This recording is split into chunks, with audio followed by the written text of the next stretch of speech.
Yon, what's up mga kagamot?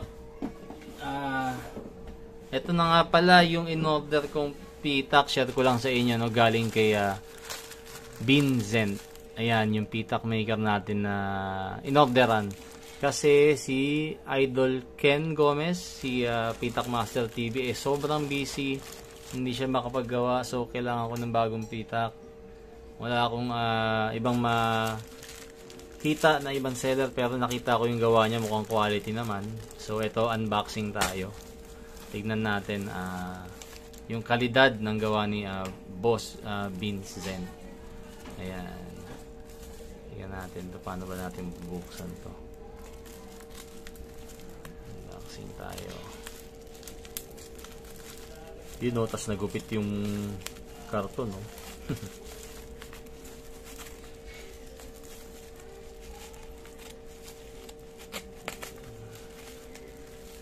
Yun, no?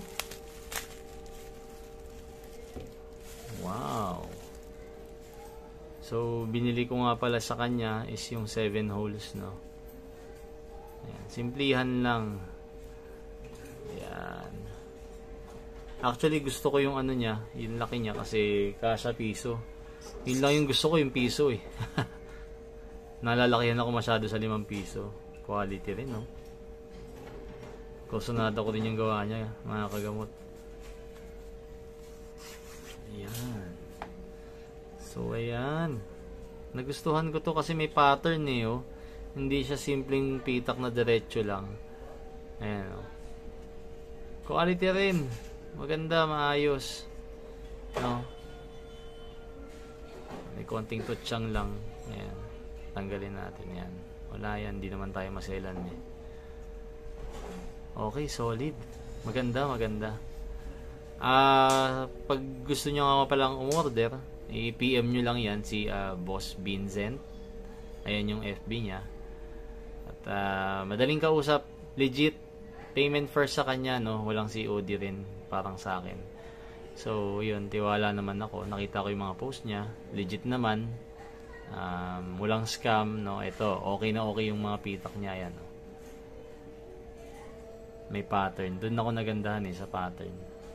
Kaya ito yung napili kong bilhin amongst the rest na nagpo-post ng mga pitak. Tsaka magaan siya. Magandang isokpit sa bag. Dapat ganito lang yung mga pitak, magaan, no? Hindi yung ang bigat-bigat, akala mo may dala kang baril sa loob ng bag, no? Yan, solid. Oh. Madaling buksan, makinis. Hindi masikip. Ayos. Salamat ulit, Boss Binzent. Quality yung gawa. Order ako ulit next time.